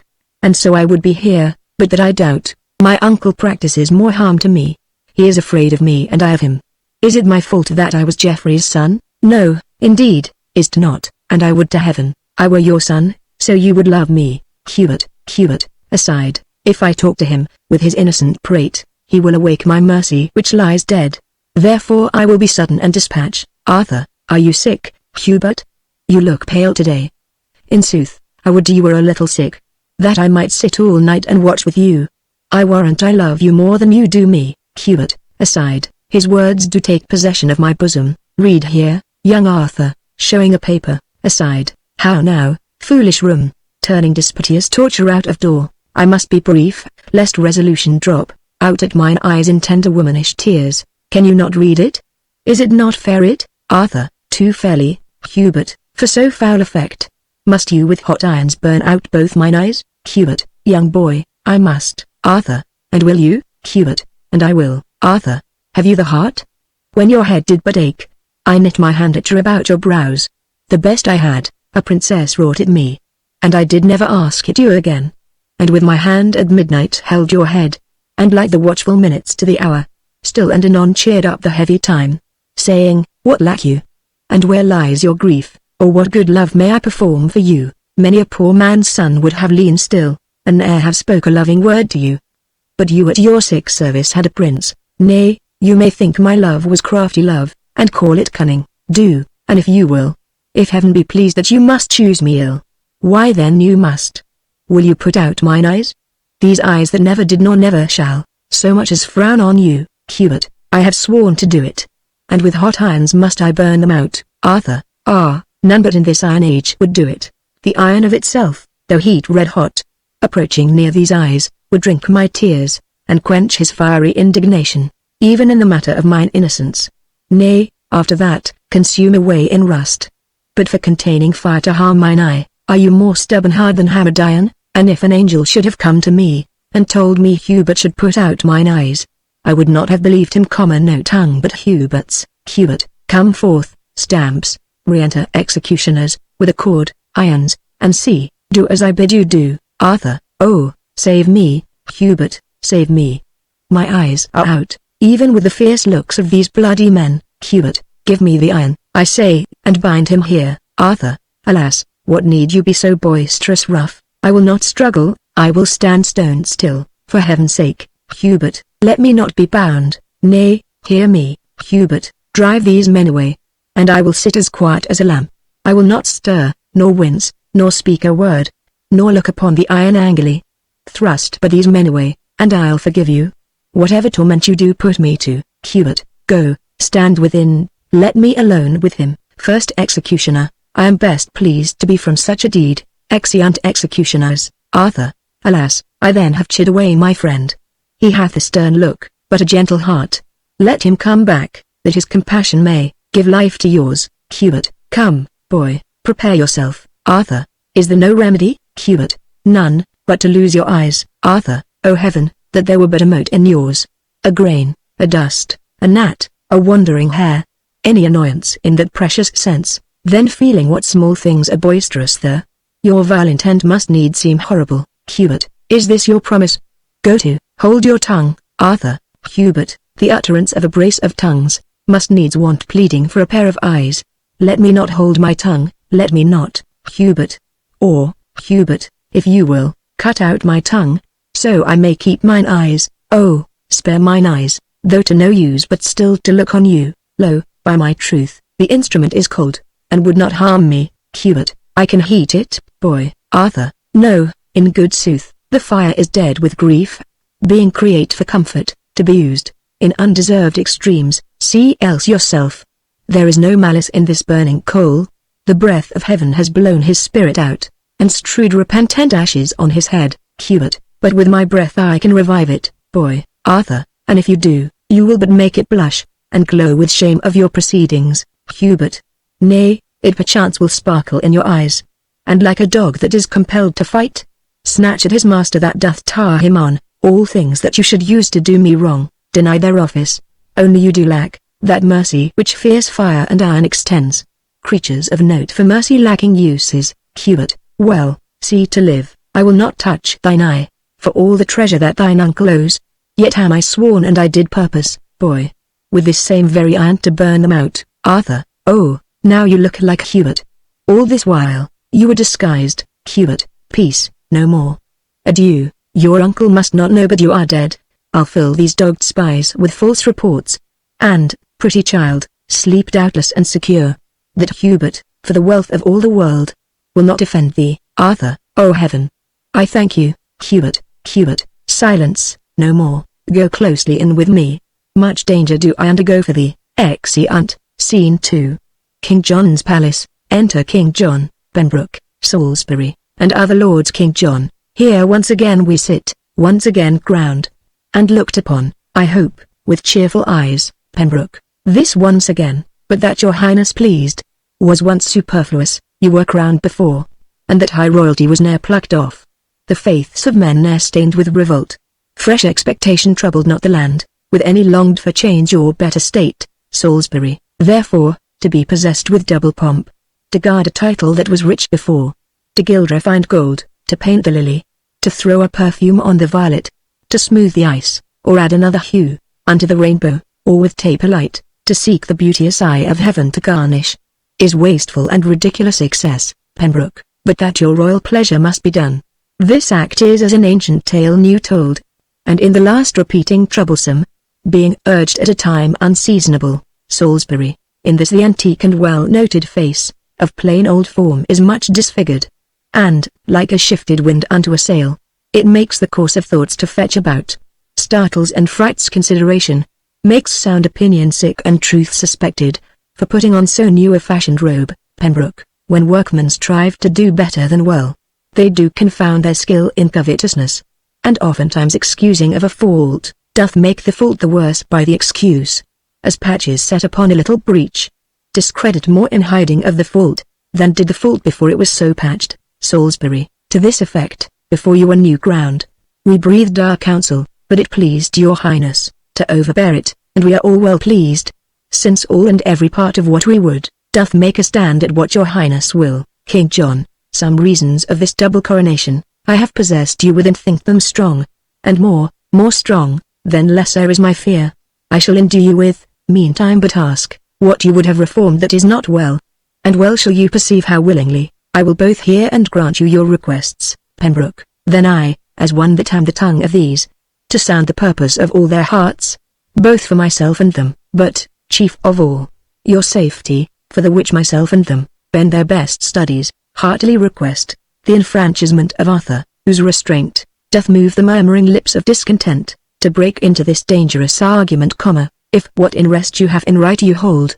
Why then your fears, which, as they say, attend the steps of wrong, should move you to mew up your tender kinsman and to choke his days with barbarous ignorance and deny his youth the richer advantage of good exercise, that the time's enemies may not have this, to grace occasions. Let it be our suit, that you have bid us ask his liberty, which for our goods we do no further ask, than whereupon our weal, on you depending, counts it your weal he have his liberty. And to Hubert, King John, let it be so, I do commit his youth to your direction. Hubert, what news with you? Taking him apart, Pembroke, this is the man should do the bloody deed. He showed his warrant to a friend of mine.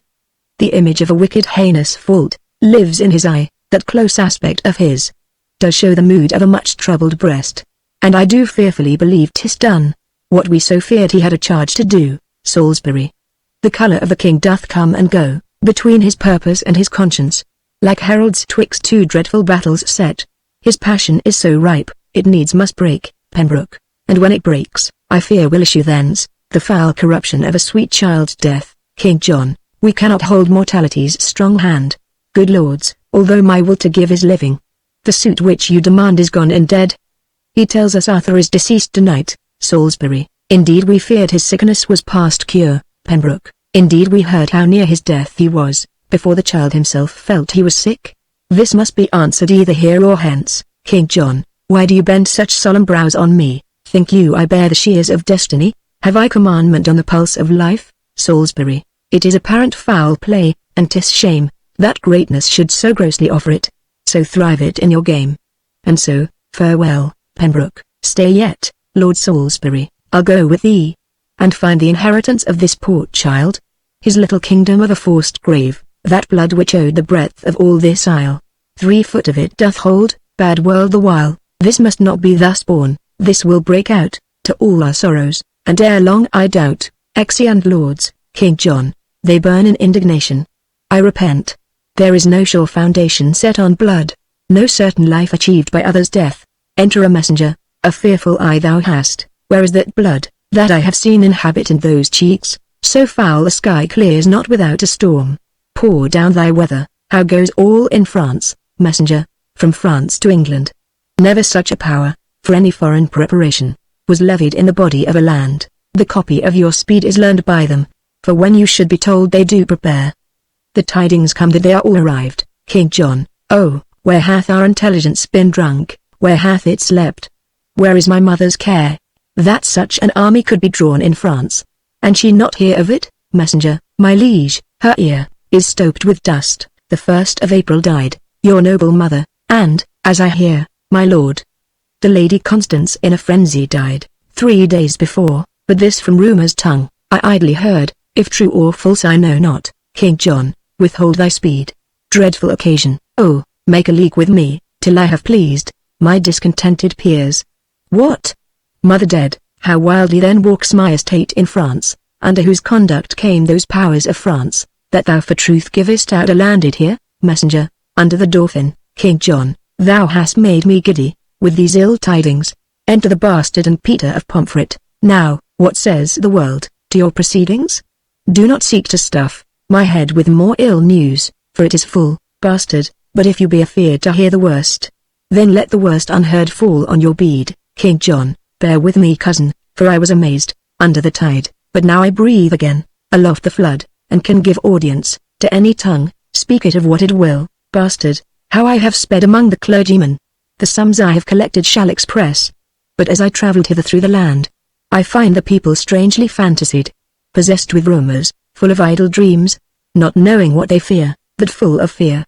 And here a prophet, that I brought with me, from forth the streets of Pomfret, whom I found, with many hundreds treading on his heels, to whom he sung, in rude harsh-sounding rhymes, that, ere the next Ascension Day at noon, your highness should deliver up your crown. King John, thou idle dreamer, wherefore didst thou so? Peter, for knowing that the truth will fall out so. King John, Hubert, away with him, imprison him. And on that day at noon whereon he says, I shall yield up my crown, let him be hanged, deliver him to safety, and return. For I must use thee. Exeunt Hubert with Peter. O my gentle cousin, hear'st thou the news abroad, who are arrived? Bastard. The French, my lord, men's mouths are full of it. Besides, I met Lord Bigot and Lord Salisbury, with eyes as red as new enkindled fire, and others more, going to seek the grave of Arthur, who they say is killed tonight. On your suggestion, King John, gentle kinsman, go, and thrust thyself into their companies. I have a way to win their loves again. Bring them before me, bastard, I will seek them out. King John, nay, but make haste, the better foot before. Oh, let me have no subject enemies. When adverse foreigners affright my towns, with dreadful pomp of stout invasion, be Mercury, set feathers to thy heels, and fly like thought from them to me again, bastard, the spirit of the time shall teach me speed. Exit. King John spoke like a spriteful noble gentleman. Go after him, for he perhaps shall need some messenger betwixt me and the peers, and be thou he, messenger, with all my heart, my liege. Exit. King John, my mother dead, re-enter Hubert. Hubert, my lord, they say 5 moons were seen tonight, 4 fixed, and the 5th did whirl about, the other 4 in wondrous motion. King John, 5 moons, Hubert, old men and beldams in the streets, do prophesy upon it dangerously. Young Arthur's death is common in their mouths, and when they talk of him, they shake their heads, and whisper one another in the ear, and he that speaks doth gripe the hearer's wrist, whilst he that hears makes fearful action. With wrinkled brows, with nods, with rolling eyes, I saw a smith stand with his hammer, thus, the whilst his iron did on the anvil cool, with open mouth swallowing a tailor's news, who, with his shears and measure in his hand, standing on slippers, which his nimble haste had falsely thrust upon contrary feet, told of the many thousand warlike French, that were embattled and ranked in Kent. Another lean unwashed artificer, cuts off his tale and talks of Arthur's death. King John, why seek'st thou to possess me with these fears? Why urgest thou so oft young Arthur's death? Thy hand hath murdered him. I had a mighty cause to wish him dead, but thou hast none to kill him. Hubert, no had, my lord.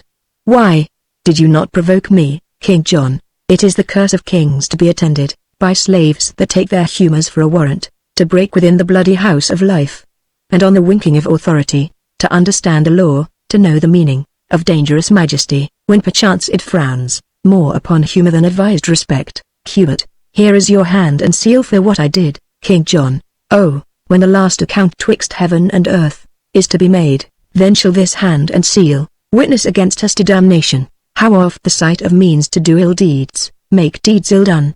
Hadst not thou been by, a fellow by the hand of nature marked, quoted and signed to do a deed of shame, this murder had not come into my mind, but taking note of thy abhorred aspect, finding thee fit for bloody villainy, apartment, liable to be employed in danger, I faintly broke with thee of Arthur's death, and thou, to be endeared to a king, made it no conscience to destroy a prince. Hubert, my lord, King John, hadst thou but shook thy head or made a pause, when I spake darkly what I purposed, or turned an eye of doubt upon my face, as bid me tell my tale in express words, deep shame had struck me dumb, made me break off, and those thy fears might have wrought fears in me. But thou didst understand me by my signs, and didst in signs again parley with sin, yea, without stop, didst let thy heart consent, and consequently thy rude hand to act, the deed, which both our tongues held vile to name, out of my sight, and never see me more. My nobles leave me, and my state is braved, even at my gates, with ranks of foreign powers. Nay, in the body of this fleshly land, this kingdom, this confine of blood and breath, hostility and civil tumult reigns. Between my conscience and my cousin's death, Hubert, arm you against your other enemies. I'll make a peace between your soul and you. Young Arthur is alive, this hand of mine is yet a maiden and an innocent hand, not painted with the crimson spots of blood. Within this bosom never entered yet the dreadful motion of a murderous thought. And you have slandered nature in my form, which, howsoever rude exteriorly, is yet the cover of a fairer mind, than to be butcher of an innocent child. King John, doth Arthur live? Oh, haste thee to the peers, throw this report on their incensed rage, and make them tame to their obedience. Forgive the comment that my passion made upon thy feature, for my rage was blind, and foul imaginary eyes of blood presented thee more hideous than thou art. Oh, answer not, but to my closet bring the angry lords with all expedient haste. I conjure thee but slowly, run more fast. Exeunt. Scene 3. Before the castle, enter Arthur. On the walls Arthur, the wall is high, and yet will I leap down. Good ground, be pitiful and hurt me not. there's few or none do know me, if they did. This ship-boy's semblance hath disguised me quite. I am afraid, and yet I'll venture it. If I get down, and do not break my limbs, I'll find 1,000 shifts to get away. As good to die and go, as die and stay. Leaps down, oh me. My uncle's spirit is in these stones. Heaven take my soul, and England keep my bones. Dies, enter Pembroke, Salisbury, and Bigot, Salisbury. Lords, I will meet him at St. Edmundsbury. It is our safety, and we must embrace this gentle offer of the perilous time. Pembroke, who brought that letter from the Cardinal, Salisbury, the Count Milan, a noble lord of France, whose private with me of the Dauphin's love, is much more general than these lines import. Bigot, tomorrow morning let us meet him then, Salisbury, or rather then set forward, for 'twill be 2 long days' journey, lords, or ere we meet. Enter the bastard, once more today well met, distempered lords, the king by me requests your presence straight. Salisbury, the king hath dispossessed himself of us. We will not line his thin Bastane cloak, with our pure honours, nor attend the foot, that leaves the print of blood where'er it walks. Return and tell him so, we know the worst. Bastard, wait till you think, good words, I think, were best. Salisbury, our griefs, and not our manners, reason now, bastard. But there is little reason in your grief, therefore 'twere reason you had manners now. Pembroke, sir, impatience hath his privilege. Bastard, 'tis true, to hurt his master, no man else. Salisbury, this is the prison. What is he lies here, seeing Arthur? Pembroke, O death, made proud with pure and princely beauty, the earth had not a hill to hide this deed. Salisbury, murder, as hating what himself hath done, doth lay it open to urge on revenge. Bigot, or, when he doomed this beauty to a grave, found it too precious princely for a grave. Salisbury, Sir Richard, what think you? Have you beheld? Or have you read or heard? Or could you think? Or do you almost think, although you see, that you do see? Could thought, without this object, form such another? This is the very top, the height, the crest, or crest unto the crest, of murder's arms. This is the bloodiest shame, the wildest savagery, the vilest stroke, that ever wall-eyed wrath or staring rage, presented to the tears of soft remorse. Pembroke, all murders past do stand excused in this, and this, so sole and so unmatchable, shall give a holiness, a purity, to the yet unbegotten sin of times, and prove a deadly bloodshed but a jest, exampled by this heinous spectacle. Bastard, it is a damned and a bloody work, the graceless action of a heavy hand. If that'd be the work of any hand, Salisbury, if that'd be the work of any hand, we had a kind of light what would ensue. It is the shameful work of Hubert's hand, the practice and the purpose of the king, from whose obedience I forbid my soul, kneeling before this ruin of sweet life, and breathing to his breathless excellence, the incense of a vow, a holy vow, never to taste the pleasures of the world, never to be infected with delight, nor conversant with ease and idleness, till I have set a glory to this hand, by giving it the worship of revenge. Pembroke Bigot, our souls religiously confirm thy words, and to Hubert, lords, I am hot with haste in seeking you. Arthur doth live, the king hath sent for you. Salisbury, oh, he is old and blushes not at death. Avaunt, thou hateful villain, get thee gone. Hubert, I am no villain. Salisbury, must I rob the law? Drawing his sword, bastard, your sword is bright, sir, put it up again. Salisbury, not till I sheathe it in a murderer's skin. Hubert, stand back, Lord Salisbury, stand back, I say. By heaven, I think my sword's as sharp as yours. I would not have you, Lord, forget yourself, nor tempt the danger of my true defence, lest I, by marking of your rage, forget your worth, your greatness and nobility. Bigot, out, dunghill. Darest thou brave a nobleman? Hubert, not for my life, but yet I dare defend my innocent life against an emperor. Salisbury, thou art a murderer. Hubert, do not prove me so, yet I am none, whose tongue so as speaks false, not truly speaks, who speaks not truly, lies. Pembroke, cut him to pieces. Bastard, keep the peace, I say. Salisbury, stand by, or I shall gall you. Falconbridge, bastard, thou wert better gall the devil. Salisbury, if thou but frown on me, or stir thy foot, or teach thy hasty spleen to do me shame, I'll strike thee dead. Put up thy sword betime, or I'll so maul you and your toasting iron, that you shall think the devil is come from hell. Bigot, what wilt thou do, renowned Falconbridge? Second a villain and a murderer? Hubert, Lord Bigot, I am none. Bigot, who killed this prince? Hubert, 'tis not an hour since I left him well. I honored him, I loved him, and will weep my date of life out for his sweet life's loss. Salisbury. Trust not those cunning waters of his eyes, for villainy is not without such room. And he, long traded in it, makes it seem like rivers of remorse and innocency. Away with me, all you whose souls abhor the uncleanly savours of a slaughter-house, for I am stifled with this smell of sin. Bigot. Away toward Bury, to the Dauphin there, Pembroke. There tell the king he may inquire us out. Exeunt lords, bastard, here's a good world. Knew you of this fair work? Beyond the infinite and boundless reach of mercy, if thou didst this deed of death, art thou damned. Hubert, Hubert, do but hear me, sir, bastard, ha! I'll tell thee what. Thou right damned as black, nay, nothing is so black. Thou art more deep damned than Prince Lucifer.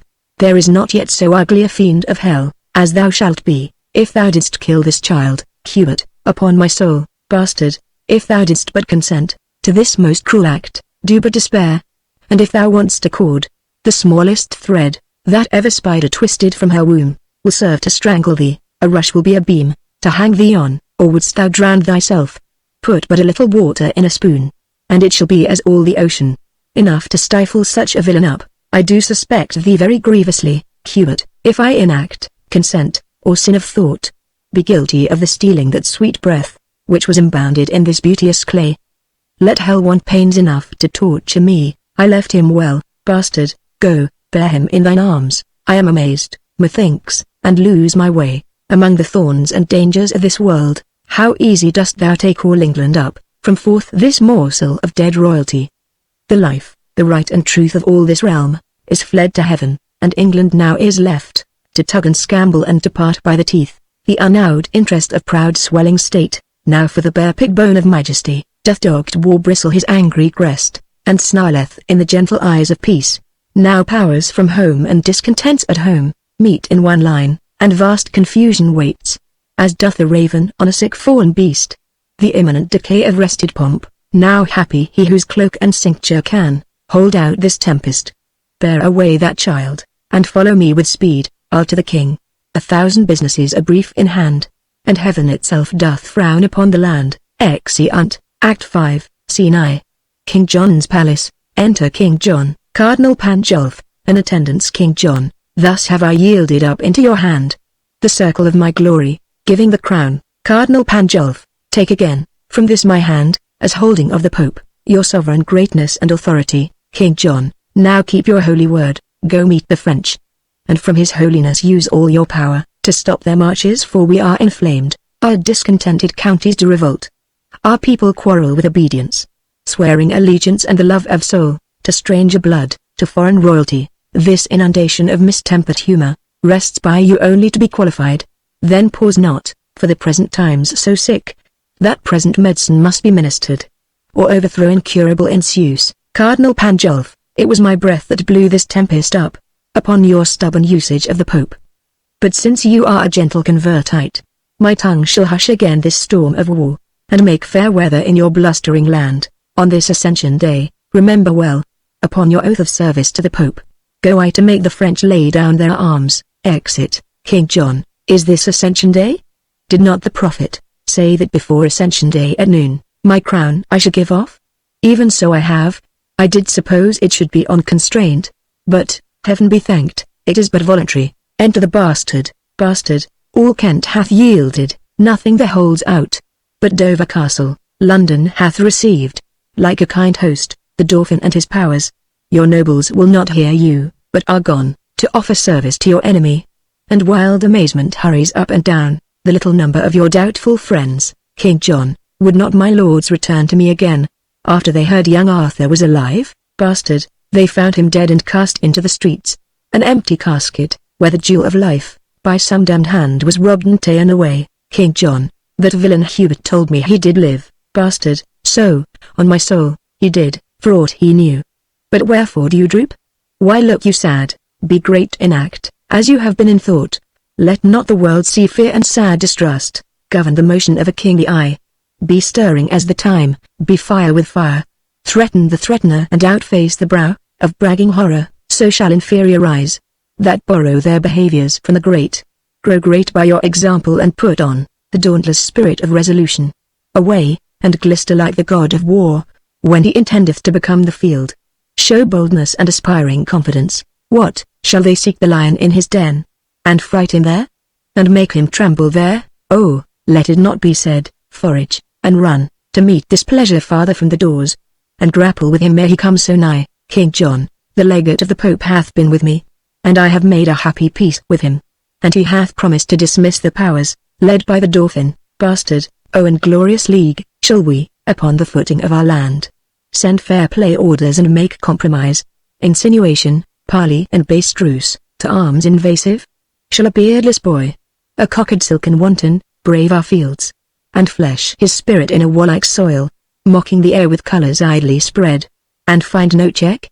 Let us, my liege, to arms. Perchance the cardinal cannot make your peace, or if he do, let it at least be said, they saw we had a purpose of defence. King John, have thou the ordering of this present time, bastard. Away, then, with good courage. Yet, I know, our party may well meet a prouder foe. Exeunt. Scene 2. Lewis's camp at St. Edmundsbury. Enter, in arms, Lewis, Salisbury, Milan, Pembroke, Bigot, and soldiers. Lewis, my lord Milan, let this be copied out, and keep it safe for our remembrance. Return the precedent to these lords again, that, having our fair order written down, both they and we, perusing o'er these notes, may know wherefore we took the sacrament, and keep our faiths firm and inviolable. Salisbury, upon our sides it never shall be broken, and, noble Dauphin, albeit we swear, a voluntary zeal and an unurged faith, to your proceedings, yet believe me, Prince, I am not glad that such a sore of time, should seek a plaster by contemned revolt, and heal the inveterate canker of one wound, by making many. Oh, it grieves my soul, that I must draw this metal from my side, to be a widow maker.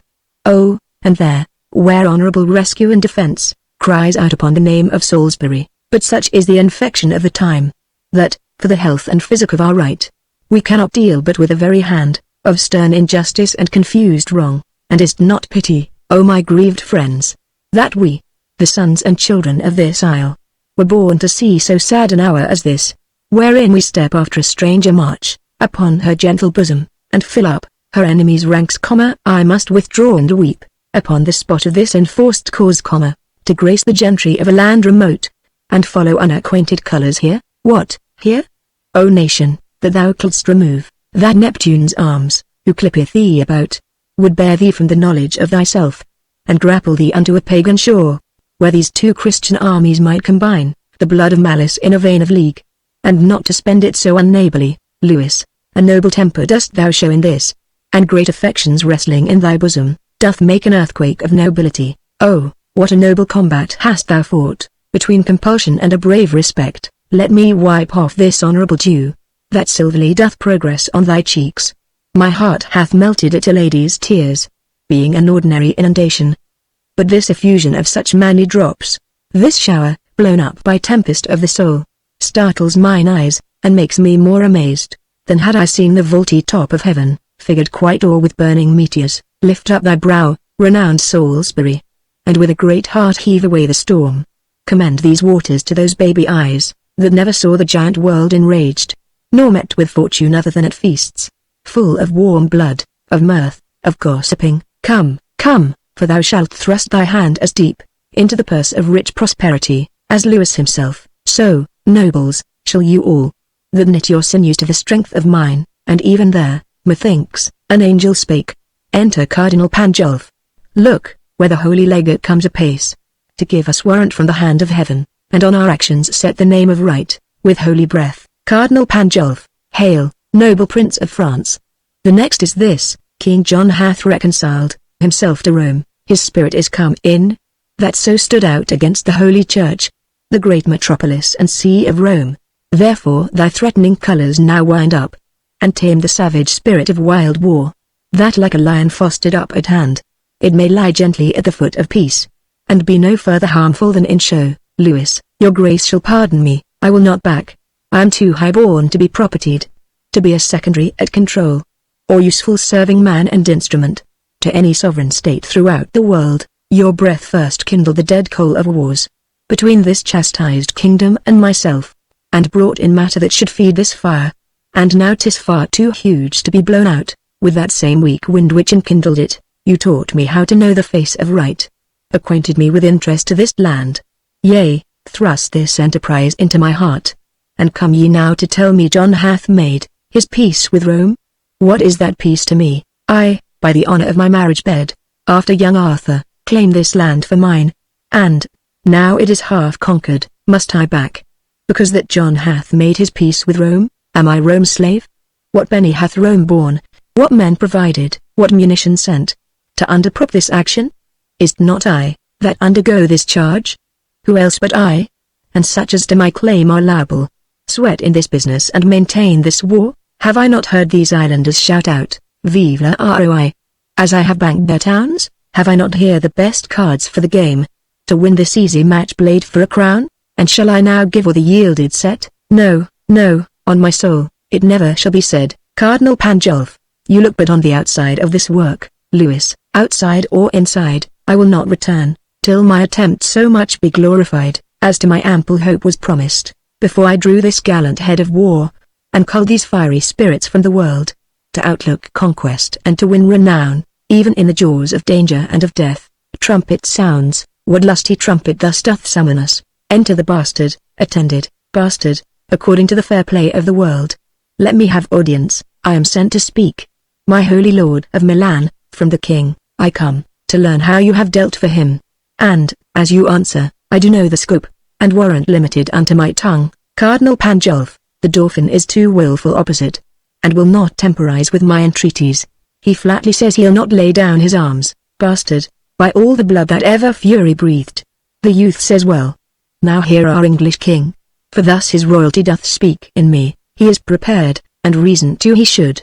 This apish and unmannerly approach, this harnessed mask and unadvised revel, this unpaid sauciness and boyish troops, the king doth smile at, and is well prepared, to whip this dwarfish war, these pygmy arms, from out the circle of his territories, that hand which had the strength, even at your door, to cudgel you and make you take the hatch, to dive like buckets in concealed wells, to crouch in litter of your stable planks, to lie like pawns locked up in chests and trunks, to hug with swine, to seek sweet safety out, in vaults and prisons, and to thrill and shake, even at the crying of your nation's crow, thinking his voice an armed Englishman. Shall that victorious hand be feebled here, that in your chambers gave you chastisement? Number no, the gallant monarch is in arms, and like an eagle o'er his airy towers, to souse annoyance that comes near his nest. And you degenerate, you ingrate revolts, you bloody Neros, ripping up the womb of your dear mother England, blush for shame, for your own ladies and pale-visaged maids, like Amazons come tripping after drums, their thimbles into armed gauntlets change, their needles to lances, and their gentle hearts, to fierce and bloody inclination. Lewis, there end thy brave, and turn thy face in peace. We grant thou canst outscold us, fare thee well.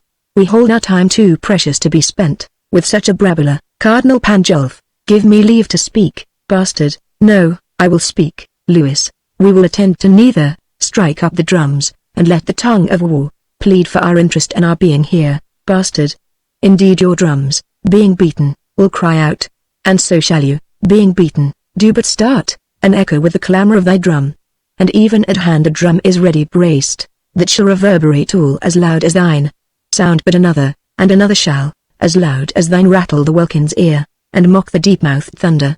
For at hand, not trusting to this halting legate here, whom he hath used rather for sport than need, is warlike John, and in his forehead sits a buried death, whose office is this day to feast upon whole thousands of the French. Lewis, strike up our drums, to find this danger out. Bastard, and thou shalt find it. Dauphin, do not doubt. Exeunt. Scene 3.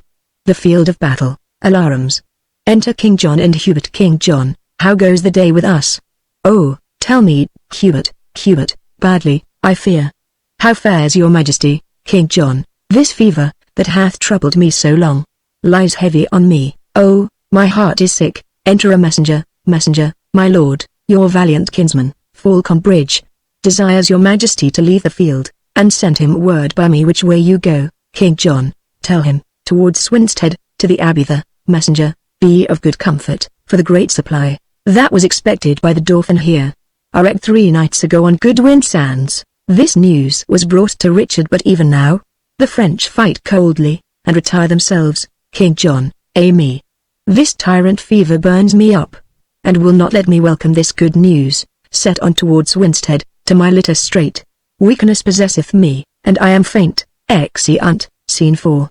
Another part of the field. Enter Salisbury, Pembroke, and Bigod Salisbury. I did not think the king so stored with friends. Pembroke, up once again, put spirit in the French. If they miscarry, we miscarry too. Salisbury, that misbegotten devil, Falconbridge, in spite of spite, alone upholds the day. Pembroke, they say King John Sawsick hath left the field. Enter Milan, wounded. Milan, lead me to the revolts of England here. Salisbury, when we were happy we had other names. Pembroke, it is the Count Milan. Salisbury, wounded to death. Milan, fly, noble English, you are bought and sold. Unthread the rude eye of rebellion, and welcome home again discarded faith. Seek out King John and fall before his feet. For if the French be lords of this loud day, he means to recompense the pains you take, by cutting off your heads. Thus hath he sworn, and I with him, and many more with me, upon the altar at St. Edmundsbury, even on that altar where we swore to you, dear amity and everlasting love. Salisbury, may this be possible? May this be true? Milan, have I not hideous death within my view, retaining but a quantity of life, which bleeds away, even as a form of wax, resolveth from his fig against the fire? What in the world should make me now deceive? Since I must lose the use of all deceit, why should I then be false, since it is true, that I must die here and live hence by truth? I say again, if Louis do win the day, he is forsworn. If ere those eyes of yours, behold another day break in the east, but even this night, whose black contagious breath, already smokes about the burning crest, of the old, feeble and day-wearied sun, even this ill night, your breathing shall expire, paying the fine of rated treachery, even with a treacherous fine of all your lives. If Louis by your assistance win the day, commend me to one Hubert with your king. The love of him, and this respect besides, for that my grandsire was an Englishman, awakes my conscience to confess all this, in lieu whereof, I pray you, bear me hence, from forth the noise and rumour of the field, where I may think the remnant of my thoughts, in peace, and part this body and my soul, with contemplation and devout desires. Salisbury, we do believe thee, and beshrew my soul, but I do love the favour and the form, of this most fair occasion, by the which, we will undread the steps of damned flight, and like a baited and retired flood, leaving our anchorless and irregular course, stoop below within those bounds we have o'erlooked, and cabby run on in obedience, even to our ocean, to our great King John. My arm shall give thee help to bear thee hence, for I do see the cruel pangs of death, right in thine eye. Away, my friends. New flight, and happy newness, that intends old right. Exeunt, leading off Milan. Scene V. The French camp. Enter Louis and his train. Louis, the son of heaven, methought was loath to set, but stayed and made the western welkin blush, when English measure backward their own ground, in faint retire. Oh, bravely came we off, when with a volley of our needless shot, after such bloody toil, we bid good night, and wound our tattering colours clearly up. Last in the field, and almost lords of it, enter a messenger. Messenger, where is my prince, the Dauphin? Louis, here. What news? Messenger, the Count Milan is slain, the English lords, by his persuasion are again fallen off, and your supply, which you have wished so long, are cast away and sunk on Goodwin Sands. Louis, foul shrewd news. Beshrew thy very heart, I did not think to be so sad tonight, as this hath made me. Who was he that said, King John did fly an hour or two before, the stumbling night did part our weary powers? Messenger, whoever spoke it, it is true, my lord. Louis, well, keep good quarter and good care tonight. The day shall not be up so soon as I, to try the fair adventure of tomorrow. Exeunt. Scene Vi. An open place in the neighbourhood of Swinstead Abbey. Enter the bastard and Hubert, severally. Hubert, who's there? Speak, ho! Speak quickly, or I shoot. Bastard, a friend. What art thou? Hubert, of the part of England. Bastard, whither dost thou go? Hubert, what's that to thee? Why may not I demand, of thine affairs, as well as thou of mine? Bastard, Hubert, I think. Hubert, thou hast a perfect thought. I will upon all hazards well believe, thou art my friend, that knows my tongue so well. Who art thou? Bastard, who thou wilt, and if thou please. Thou mayst befriend me so much as to think, I come one way of the Plantagenets, Hubert, unkind remembrance.